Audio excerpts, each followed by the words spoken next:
بلخ کې نو ګنبد تاریخي جومات د ویجاړېدو په حال کې دی. دا د مزار شریف شبرغان پر لویه لاره د بلخ ولایت لویدیځ لوري ته په 25 کیلومترۍ کې د بلخ لرغونې ولسوالۍ پرته ده. د یادې ولسوالۍ سویل لور ته په 3 کیلومترۍ کې د پخواني زردشتیانو د نوبهار په نوم معبد او د مسلمانانو لومړنی لرغونی جومات پروت دی چې شاوخوا 1200 کاله اوږده تاریخي مخینه لري. خو دا مهال د حکومتي مسؤلینو د نه پاملرنې له امله د بدنې دیوالونو د ویجاړېدو په درشل کې دي.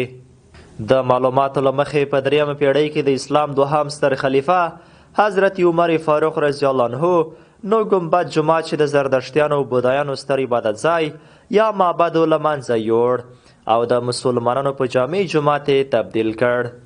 د بلخ ولسوالۍ اوسیدونکی عبدالمتین چې د نو ګنبد جومات ساتونکی او څارونکی دی په اړه راته داسې وایي.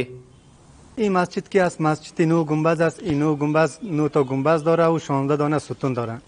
این مسجد که است اولین مسجد اسلام در افغانستان. مردمی را یاد میکنه که اولین مسجد اسلام در افغانستان همین مسجد است. این مسجد همین آیین پوش بالای از یکی است در زمان سردار محمد داود خان آیین پوش گرفته شده. باز دو طرفش که پرده تیکه‌ای که گرفته شده این در زمان رئیس جمهور حامد کرزی گرفته شده. باز بعضی پروژه ها که اینجا کار میکنه در پروژه آقاخان است در سطح افغانستان همه جایهای تاریخی را همه ترمیم میکنه. باز بنابراین همه مسجد که از 2 متر تقریبا خاک پر بود، خاک ریخته بود، گنبدش کمانایش کلا دیوالایش چپه شده بود. این را خاکش کشیده، خاطر که خاکش کشیده دیگه باران نزنه. بعضی آیین پوشایی که گرفته اینا موقت است، او طرف هم گرفته موقت است. بعضی کارا را کردن کارشان برای فعلا توقف است، پیسهشان کم است. تعداد کارا را کردن که به خاطر که دیگه تخریب نشه، از پشت کار کردن، از داخل کارشان کم است. ورته مهال د بلخ ولایت د اطلاعات او کلتور ریاست مسؤلین هیله ښایي وایي له مرکزي حکومت سره د یاد جومات د ویجاړېدو موضوع شریکه کړې ده. د دوی په باور حکومت ورته ډاډ ورکړی چې د بیا رغونې او ترمیم چارې به یې له سره پیل کړي. د بلخ ولایت نو ګنبد یا حج پیاده تاریخي آبده چې ترڅنګ لرغونې سیمه هم موجوده ده چې دلته بلخ ولایت چې کوم سیلانیان راځي که هغه بهرني دي که کورني دي نو زیاتره غواړي چې د مسلمانانو یا د اسلام لومړنی مسجد وویني او ترڅنګ هلته یو ښه شنه سیمه جوړه شوې ده. موږ په دې هڅه کې یو چې دغه آبده په اساسي ډول سره ورغول شي یا کومې چارې چې مخکې پیل شوې وي د وزیري دغه چارې پیل شي او ترڅنګ دغه لرغونې سیمه د سیاحینو لپاره هم په ډېر ښه شکل سره جوړه شي.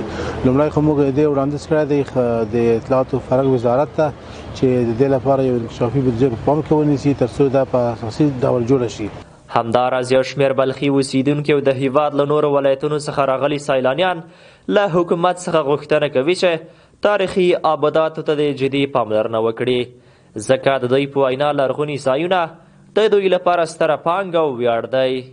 ته 2 کاله مخکې دلته 2 کاله مخکې کار روان و، بیا د دولت په حسابي باندې راغی کار یې بیرته پاتې سو. کار یې پاتې سو دا روینې چارو خواته مخکې ورشې پراته دي، ترپالونه یې وشکېدل، دیوالونه یې لیدلي دي. پس ول دغه د امارت اسلامي نه موږ دعا غواړو چې بیرته د لکه موزیم وانیسي ځای ده، دا خو سیلانیان هر خواونه ورته راځي، باید موږ غواړو دا جوړ سي، هر خواونه خلک ورته راځي.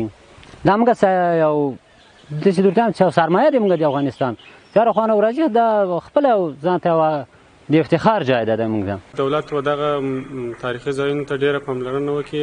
دلته دغه مسجد ته د داخلي سیلانیان هم دلته راځي او دلته بهرني سیلانیان هم راځي. نو باید دولت و دغه مسجد ته ډېره پاملرنه وکړي او په نظر کې ونیسي. بلخ ولایت چې په ام البلاد یا د ښارونو په نوم مشهور او نومول شوی ولایت دی یوازې په لرغوني بلخ ولسوالۍ کې شاوخوا 50 تاریخي آبادات او لرغوني ځایونه موجود دي. یا تاریخي ځایونه په تیرو 40 کلونو کې ځینې د حکومت او مؤسسو لخوا ترمیم او پاتې هغه د جګړو له امله ویجاړ او د ړنګېدو په حال کې دي.